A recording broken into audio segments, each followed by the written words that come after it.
Assalamualaikum warahmatullahi wabarakatuh. Untuk pertemuan kali ini saya lanjutkan pembahasan pertemuan sebelumnya. Sekarang saya ingin membahas tentang daerah otonom.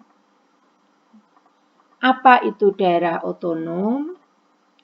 Daerah otonom yaitu kesatuan masyarakat hukum yang mempunyai batas-batas wilayah yang berwenang mengatur dan mengurus urusan pemerintahan serta kepentingan masyarakat setempat menurut prakarsa sendiri berdasarkan aspirasi masyarakat. Klasifikasi dalam bentuk nyata daerah otonom itu seperti apa?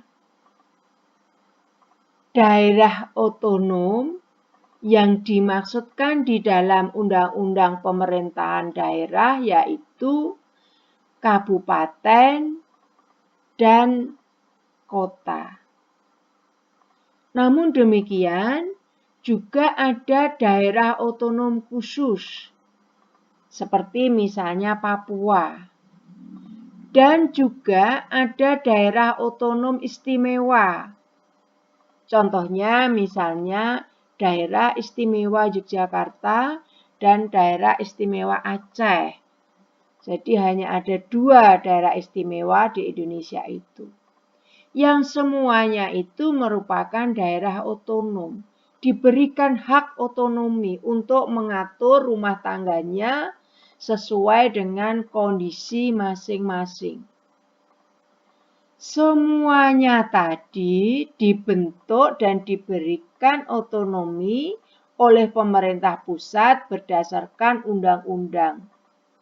Nah, mengapa pemerintah pusat itu memberikan hak-hak otonomi kepada kabupaten, kota, kepada daerah otonom khusus, kepada daerah otonom istimewa?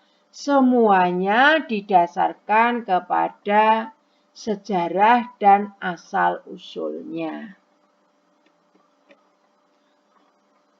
Wujud daerah otonom itu yang pertama yaitu daerah kabupaten atau kota yang diberikan hak otonomi daerah berdasarkan asas desentralisasi.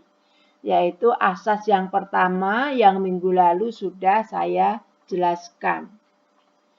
Kemudian yang kedua, saya ingin tegaskan bahwa provinsi bukan merupakan daerah otonom. Sebab provinsi merupakan perpanjangan tangan dari pemerintah pusat. Oleh karena itu, gubernur itu bukan merupakan pejabat daerah seperti halnya bupati atau wali kota. Tetapi gubernur itu merupakan pejabat sebagai perpanjangan tangan dari pemerintah pusat.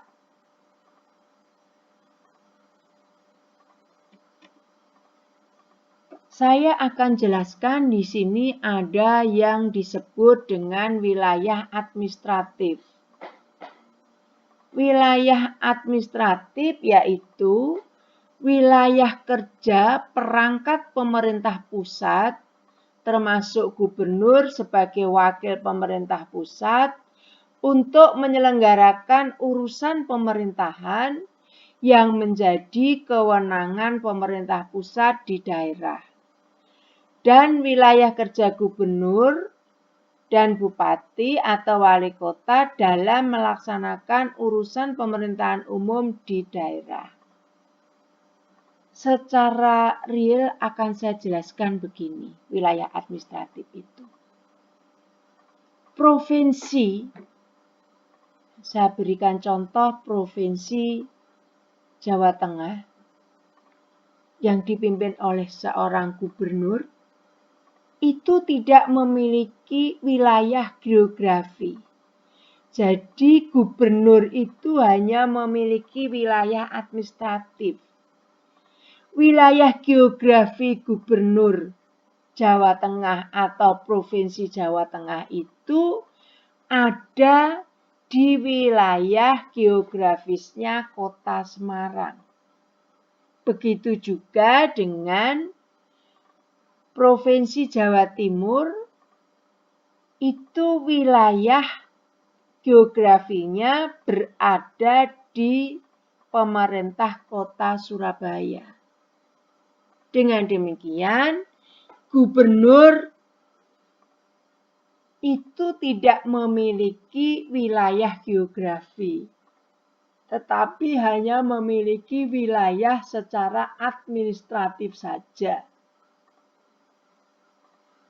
Berbeda dengan Gubernur DKI Jaya, karena merupakan daerah khusus ibu kota, memiliki peraturan perundang-undangan mengenai hak, kewenangan, tanggung jawab yang berbeda.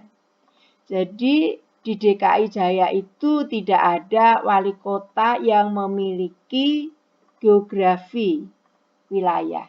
Wali kota di DKI itu hanya wilayah administratif saja. Oleh karena itu, wali kota di DKI itu diangkat oleh gubernur, tidak dilakukan pemilihan langsung. Ini yang harus Anda pahami. Saya akan jelaskan mengenai klasifikasi urusan pemerintahan.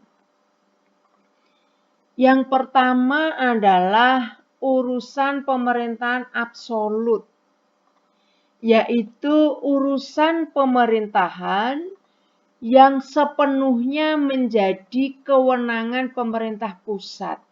Namanya saja absolut, jadi seluruhnya menjadi kewenangan pemerintah pusat. Dilaksanakan sendiri oleh pemerintah pusat dan tidak dilimpahkan kewenangan tersebut kepada daerah. Itu absolut. Kemudian yang kedua yaitu urusan pemerintahan konkuren, yaitu urusan pemerintahan yang dibagi antara pemerintah pusat dengan daerah provinsi, serta dibagi dengan daerah kabupaten dan atau kota. Jadi konkuren itu dibagi.